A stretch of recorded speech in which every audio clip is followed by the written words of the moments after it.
Stanford, where the winds of freedom blows, where thousands of talented and driven minds, arguably some of the best of our generation, come to teach, learn, and to uncover new knowledge in the hopes of advancing our society. Stanford. It's a place where people of all different cultures meet and live in a community with lofty, ideal expectations. Stanford seeks to foster respect and intellectual enthusiasm. Many consider it to be perfect. We came here to see firsthand this utopia. To get a better idea, we decided to interview some of the locals. How would you describe a Stanford student to the outside world? Want to be small because in my mind they represent purity and elegancy. I want to say like chicken. That's pretty much it.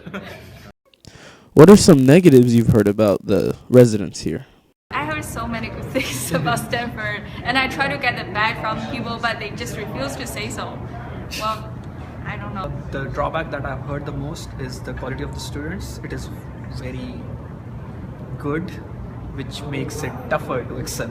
I mean, compared to others. So yeah, that's the one. Everything seemed too perfect, and we weren't convinced it actually was, so we decided to delve in further. We found some actual students and decided to ask them the real questions. What's it like being a student here?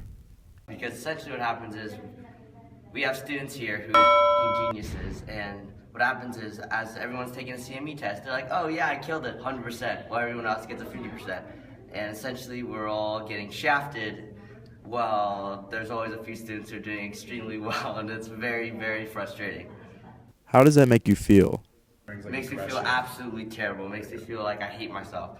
Like, what am I supposed to do with my life? I feel absolutely devastated. I sit in my room and cry in the corner by myself. Sometimes I hide in my closet just to make myself feel better. As we further explored the campus, we noticed a divide between students studying in the humanities, or fuzzies, and students more based on technical studies. They call themselves techies. We asked students about their opinions on this divide. Is there really a fuzzy techie divide? I think there is a fuzzy techie divide, but I think Stanford's now implementing new programs to close that divide, like the CS plus X program, combining the CS with humanities. Really support that. I might do that.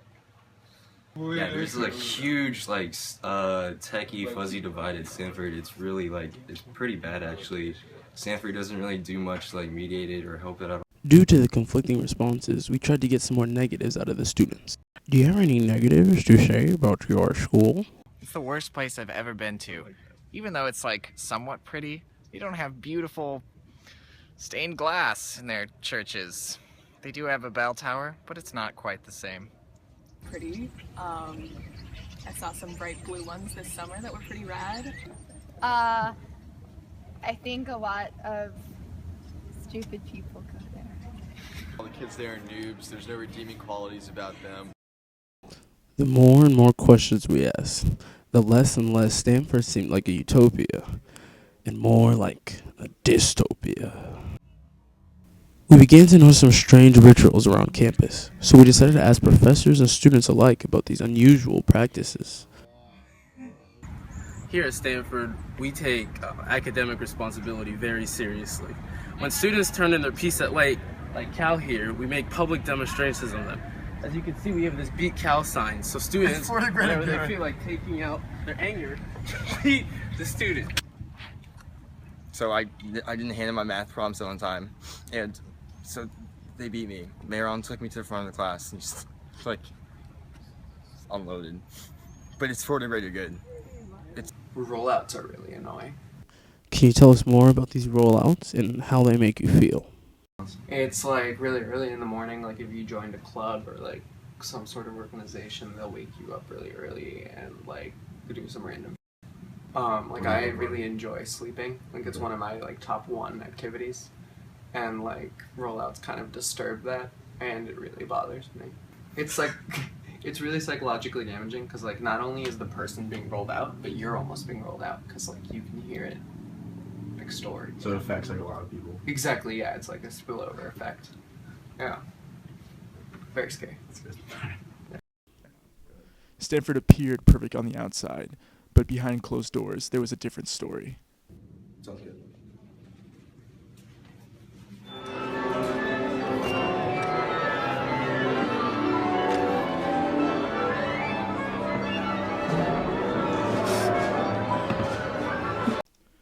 As we uncovered more secrets, we began to notice evidence that we were being followed. Everywhere we went, agents showed up. Disguised as tourists, they kept watch on outsiders who were attempting to discover the truth of Stanford. Fearing for our lives, we made an exit so we could tell the world what we found. On the surface, Stanford seemed perfect. It was the reason our crew was drawn to it. People were just clamoring to tell us how great it was. But actually, it turned out that Stanford wasn't as great as it seemed. At Stanford, there's definitely pressure to buy into the utopian ideals that the university sometimes wants us to feel. Just like we saw in a lot of dystopian novels, there's a constant threat of spying and monitoring. And you sort of see that at Stanford with not just tourists in the world outside in university, but also with your classmates. There's always pressure to live up to your role and your title as a Stanford student here. Stanford seems focused on making it appear like it's a utopia, but making it seem like all their students are happy. But is that truly a utopia? Is what defines a utopia what people appear it to be as, or what it truly is? Through our ventures at Stanford, we saw that the students truly weren't happy, and it started to question our perception of what the university really was. They call it a modern utopia, but we saw it as more of a dystopia. In summary, we realized that utopias are impossible to create. Society provides the tools for each individual to create his or her own unique utopia. Although Stanford is considered one of the greatest universities in the world, an ideal place to live and study, there are some small issues. The more we look into society and university to analyze whether it is truly perfect, the more flaws we uncover and exaggerate. It seems that we as humans are hold unrealistic expectations and cannot be content with the imperfect beauty of life. In the end, we should appreciate how far man has come in creating a great society and also consider ways to move forward and approach perfection.